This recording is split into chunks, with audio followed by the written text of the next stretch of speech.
Hey, it's me, MLB. Here is chapter 74 of Chance Ball, and this one is titled, He Was Warned.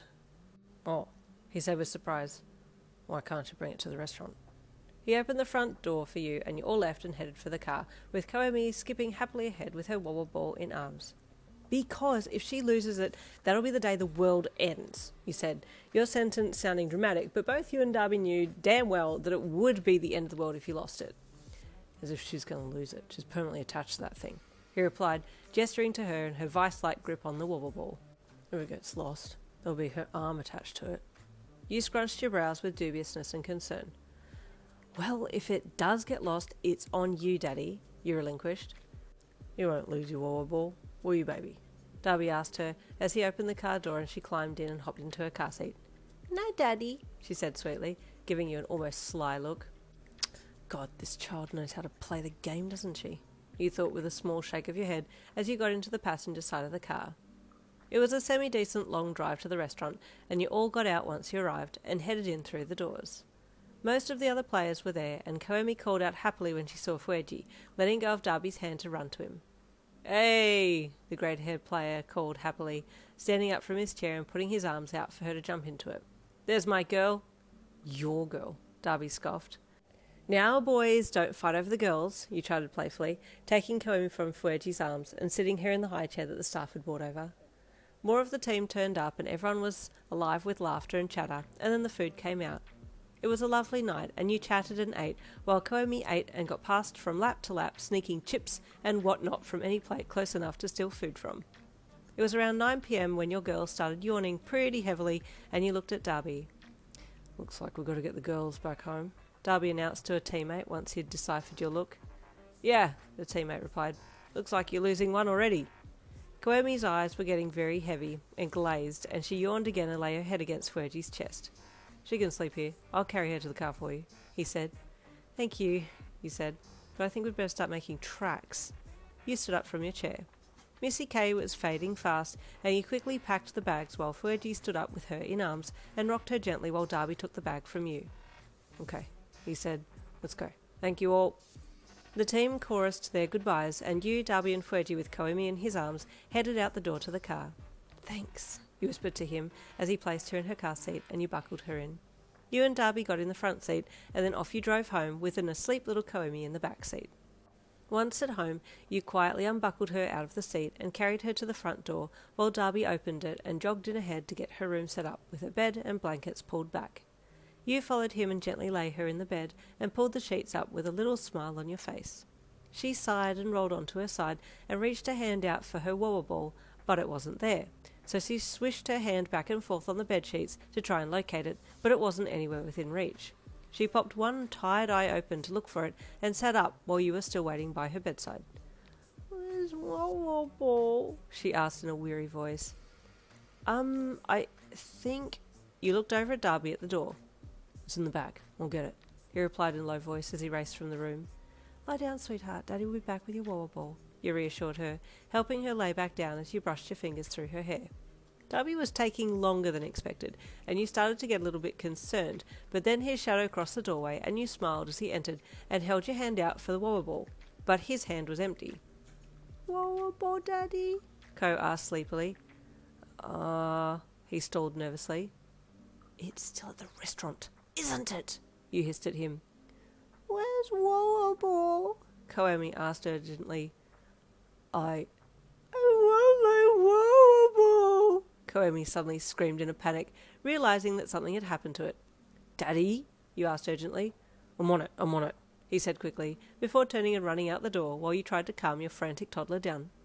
Wobble ball, she sobbed. Wobble ball. I know, sweetheart. Daddy's going to go get wobble ball now, you said, picking her out of the cot and giving her a cuddle.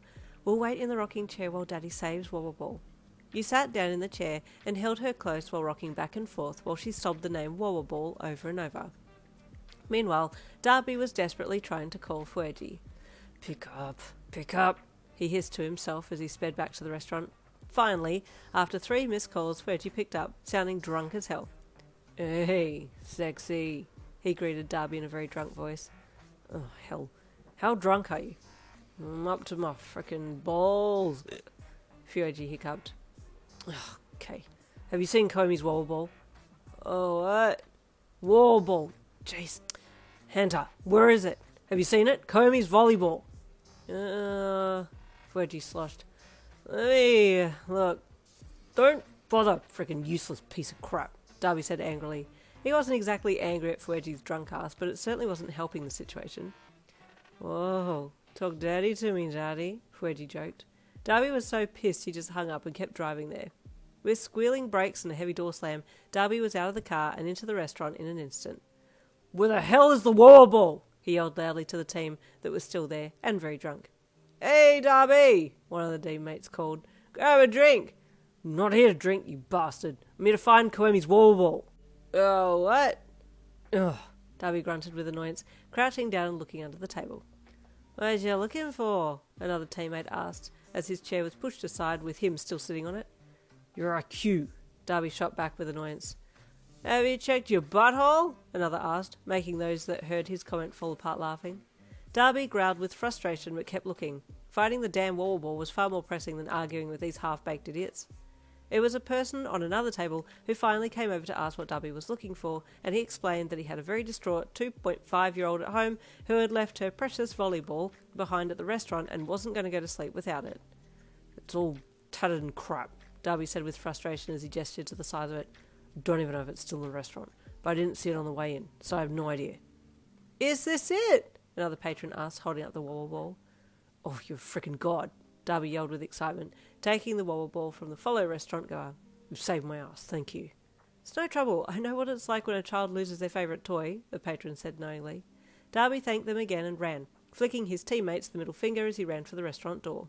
As he jumped in the car, he rang you and you picked up immediately. Did you find it? Yeah, it's here, Dabi panted. I have it in my hand. Daddy, do you have wobble? Koemi's very tired little voice asked next to yours. Yeah, baby, I got it, he replied, still panting. She let out a little hiccuping sob and smiled into the phone.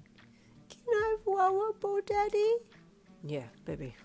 I'm bringing wobble home now. I'll see you soon, yeah? He said, then blew kisses through the phone and hung up. Daddy will be home soon, you said to her as you put the phone away. She nodded and rested her head against your chest and promptly fell into a deep sleep, twitching away as she slipped into dreamland. Dabi was home in record time and raced into the house with the wobble ball in hand, but by the time he got up into the room, Missy K was completely passed out. So you and he got her back into bed and tucked the wobble ball into her hand and then left. Oh, man, what a night, Dabi grunted. Yes, you said in a stern voice, giving him a very unimpressed look. What? He said defensively. Who said that she could bring the wobble ball into the restaurant? You asked him accusingly. Then he remembered that he had gone over your head and said she could bring it with her inside, even though you had said it wasn't a good idea.